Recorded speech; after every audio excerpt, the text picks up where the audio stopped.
Okay, so you've probably used a tool like ChatGPT, right? And it's kind of mind-blowing. One minute you're staring at a blank page, the next it's writing a story, debugging code, whipping up the perfect email. It feels like straight-up magic. But what if I told you the secret behind it all is actually really, really simple? Let's pull back the curtain and see what's actually going on. I mean, think about it. You type in just a few words and out comes this perfectly formed paragraph. What is happening inside that digital black box? How in the world does it know what to say next? Well, that's the big question we're going to tackle right now. All right, so here it is, the big secret.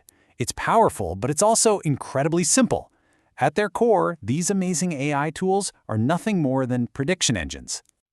Okay, so the tech behind tools like ChatGPT is called a large language model, or you'll hear people say LLM.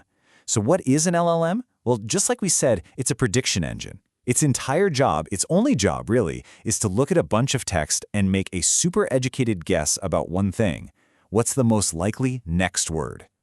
And let's be super clear here. It's not thinking. It's not feeling. It definitely does not have consciousness. Nope.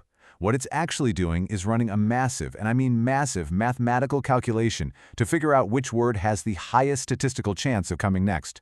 And it does this based on the literally trillions of examples of text it was trained on. Okay, so we've established it's a prediction engine. But how does that one simple idea lead to writing a whole essay or a piece of code? How do we get from one word to these super complex results? Let's break down the process step by step. So, it all kicks off with you. Step 1. You provide an input, right? Your prompt. Instantly, the LLM fires up for step 2. It predicts the single most likely word to come next. Then, and this is the really clever part, for step 3, it takes that new word, adds it to the sentence, and just does the whole thing all over again. It predicts the next word, then the next, and so on.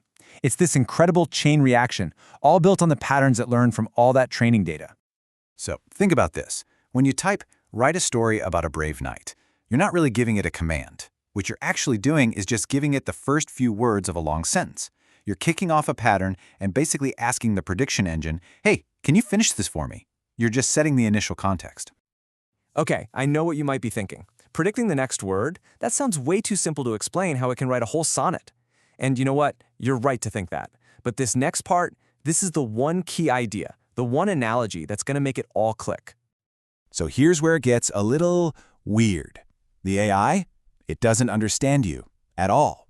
It has no idea what a knight is. It doesn't know what brave means. It has zero comprehension. It is simply, and I mean simply, matching patterns. And this is the idea that ties it all together. Honestly, the single best way to think about an LLM is to just call it what it is, a really, really sophisticated autocomplete. You know when you're texting on your phone and it suggests the next word? That's autocomplete. It's just doing some basic pattern matching. While an LLM is doing the exact same thing. The only difference is the scale. It's autocomplete on steroids. It's not just suggesting the next word, it's suggesting the next sentence and the next paragraph, all by matching these unbelievably complex patterns it learned from, like, basically the entire internet. So, let's bring this all home. After everything we've talked about, what's the one crucial point to walk away with? It's this. All of this incredibly powerful, world-changing technology is built on a surprisingly simple foundation. Okay, so let's just do a quick recap of the big takeaways. First, LLMs are prediction engines, plain and simple. Second, their whole game is just guessing the next word in a sequence. Third, and this is a big one, they don't understand anything. They're just pattern-matching pros. And that leads to the last point. Just think of them as the world's most sophisticated autocomplete. Which, of course, leaves us with one final, pretty fascinating question. If this whole thing is just a giant game of predict the next word, then why does it feel so intelligent? Why do the results seem so creative, so coherent, so human? And while that's the paradox, isn't it? That's what makes this whole thing so mind-bending and revolutionary.